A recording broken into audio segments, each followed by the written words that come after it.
le règlement intérieur beneen bi les dispositions les modalités de réintégration n'ont jamais été discutées à l'Assemblée nationale. Le règlement intérieur jëlu ko en charge. Tout à fait. Et parce que le décret d'application d'abord ñoom bi ñu defee loolu le décret d'application day jël loolu en charge loolu tax ñu mun a boo dee comme tey Amadou Ba tey. Amadou Ba il peut revenir à l'Assemblée mais Sonko ne peut pas revenir. Mais tey léegi nag ce qui est passé. Mais maintenant quelle doit être la posture de chaque Sénégalais par rapport à cette situation. Mais justement il y avait des acteurs de l'opposition yu doon woote à une protestation pacifique. Ana intellectuels yi doon taxaw bu genre situation yi amee. Ana waa société civile non c'est-à-dire que dans ce pays. Des fois vraiment tu as envie de tout laisser. toog sa kër quoi. Parce que hypocrisie bi dafa bari. nit ñi ils se prononcent par rapport à leurs intérêts ou bien par rapport à une position. Géométrie variable. Tu as trouvé le mot. L'expression qu'il faut. Alors donc moi je considère il faudrait qu'il y ait un mea culpa que l'ensemble des Sénégalais toog wax ne ñu ngi jégalu waa ñu Sénégal yow Sénégal ñu ngi lay jégalu ñu ngi lay baalu ak. dañoo juum. On a fait beaucoup d'erreurs. Parce que lii xew nii tey te yàlla nag naa la xamal dara de. yàlla moo ne fu mbooloo nekk yenente jàmm moo ci fexewul fu ñu yenente wuñ jàmm du ma foo ci fexewul. Donc la situation difficile bi ñuy vivre actuellement ni ñoo ko teg suñu bopp. Et puis man Ousmane Sonko lii sax moo ko waroon bañal boppam. Parce que tey ce qui est sûr et certain partout dans le monde tey ñun ñooy nekk tey ñun fan lañ ñun la ñu waxtaanee. La risée. On est la risée hein. Ah oui. Alors donc je crois que politique jarul yenn yi. Politique ak vivre c'est synonyme de vivre les valeurs. Il faut vivre les valeurs parce que fu ñu la ne da nga war a maandu.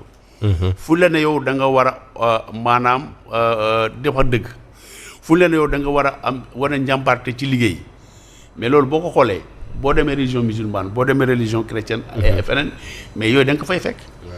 Donc cela veut dire quoi? Que l'heure est venue que les Sénégalais reviennent sur terre. Et qu'on ouvre nos yeux ñu xam concrètement que dañuy caaxaan. Xanaa loolu de peut-être ci prochaine élection locale lay doon. léegi nag maa ngi gën a xam maa ngi xaar tey nee naa noonu je suis à 50% ou bien 60%. Pour dire que Diomaye ak Sonko réeréwul. mais composition gouvernement bi ci laay am nag lu ma leer. ci lay carte gi di leere composition gouvernement bi. Sissoko question boobu peut-être ça vous interpelle en tant que Diomaye président également parce que on se pose des questions sur l'attitude que devrait faire le président de la République. C'est vrai que junj nañ ko mais au vu de ce qu'on a entendu ci li Ousmane Sonko wax une première déclaration en tant que président de l'Assemblée nationale est-ce que mën nañoo conforter ci suñuy doute wala xëy na mën nañu xaar leneen. Man je pense que mieux vaut ñu xaar leneen parce que si discours boobu dafa am lu mu si jàngat rek. mais nag on peut pas être dans un système hyper présidentialiste. loolu wax jooju dafa am feneen fu may yóbbu. waay pour commencer. Alors pour man nag aussi Père Simon. pour man Ousmane Sonko premier acte mu waroon posé mooy gërëm président de la République. Bassirou Diomaye Diakhar Faye nga xam ne ni fal na ko premier ministre une fois. reconduire ko une deuxième fois may ko mu dem ber listam pour assemblée nationale. gisuma lan la ko président desel pour dire vrai. Donc ban discours bu njëkk ba mën a xaar si moom pour élégance républicaine mooy sant gërëm président si confiance boobu mu am si 2 ans yi si moom loolu élégance républicaine la. xam nga pour man balaa ngay sant si ay premier bi nga xam ne si sa waaw la nekkoon nga sant président de la république. Deuxièmement président saisir le conseil constitutionnel sans que peut-être suñu co-débatteur bi. fekk na ñuy wax loolu. mënoon na user effectivement de ses prérogatives présidentielles pour teg fa ay gendarmes ñu ne tey kenn dugg assemblée. mais ce sera des rapports de force yi xam ne xamu fan lay mujj. rapidement tey ñu ngi si ay période de fête. tey mu nekk bésu Arafat. donc dëkk bi soxla leneen lu dul tension. donc nag une fois que les faits sont posés mais peut-être bu ko président. non mais là peut-être bu ko président deful tamit Ousmane Sonko am élégance su xaar ba mu libéré wu totalement également de la primature. parce que defagul passation de service. Ousmane Sonko est dans une autre logique personnelle. waaw man loolu lu ma jàpp parce que un mois yi xam ne moom lañ la wax rek nga war a am temps pour intégrer. respecté wuñu absolument rien du tout dans ce. et ce matin il est venu avec son aide de camp. moom laay wax sànq si njëlbeen. parce que yow yaa ngi jël lu la état jox. actuellement il n'a pas fait passation de service moo tax tey suba bu muy ñëw aide camp beeg a gunge. ak tout le protocole. qui sied à ça. kon c'est-à-dire que moom mi ngi si d'ailleurs c'est le PM sortant. qui est à l'Assemblée et non le député. Voilà. Donc c'est le PM sortant qui est à l'Assemblée et non le député. Alors c'est-à-dire que c'est inédit. et gëm naa ni. ñun si lu ñu jot a waxtaan suñu biir. président dina jël responsabilité bu mot sëkk. par rapport à ces situations parce que nag Pierre Simon. président moo waat devant le monde et les Sénégalais. moom la ñuy demander ay comptes de après. donc tey gi ala kulli haal. ñi dañ koy gunge. en tant que des alliés. mais nag président moo yor la décision. te ñun ñëpp lu ñu jàpp mooy décision boo xam ne ni benn décision boo fa mën a am. mooy arrêter cette forfaiture là qui est en train de se passer. parce que lii kenn mënu kaa tuddee ñi ngi naan coup d'état ñi ngi naan forcing. mais amul tur. parce que dafaa jéggi entendement. doomu aadama. te Diop mu ngi ko wax Sénégal dafa nekk dëkk boo xam ne soo waxee ñu ne daa far. nit yi tant que waxoo lu leen arrangé rek. yow baaxoo.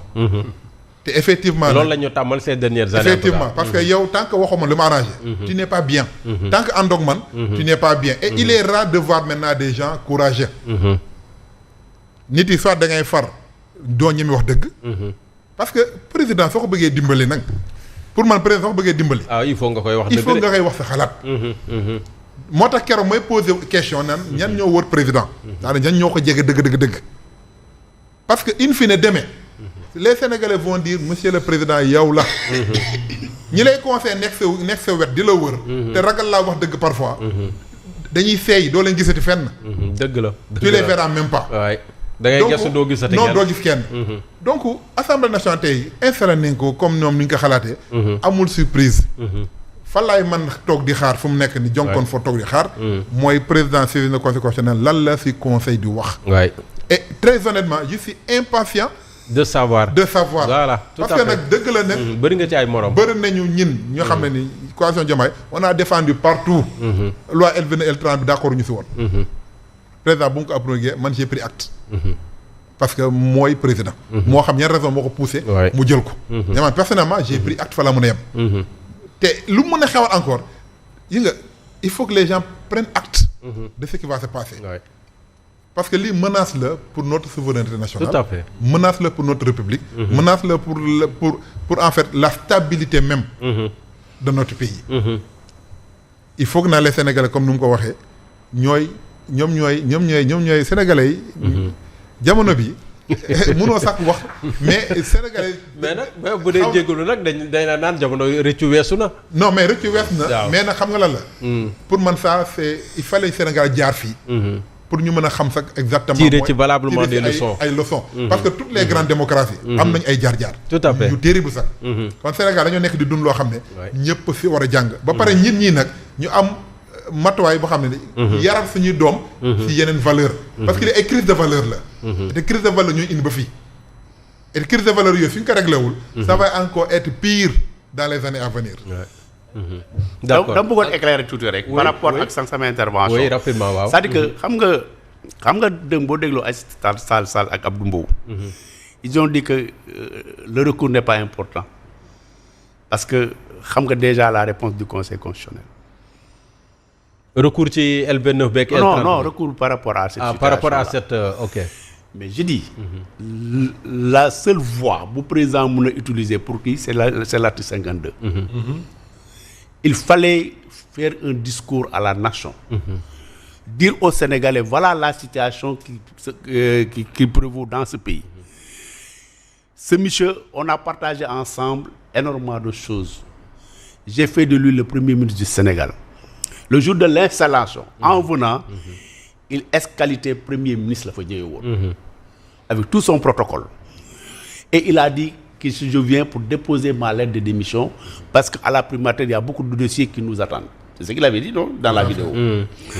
Alors il est retourné, il n'a pas été installé amul benn yoon bu wone ne moom il est député. Il dit aux Sénégalais mais par rapport à cette situation moi en tant que député chef de l'État gardien de la Constitution je ne peux pas laisser cette situation prospérer.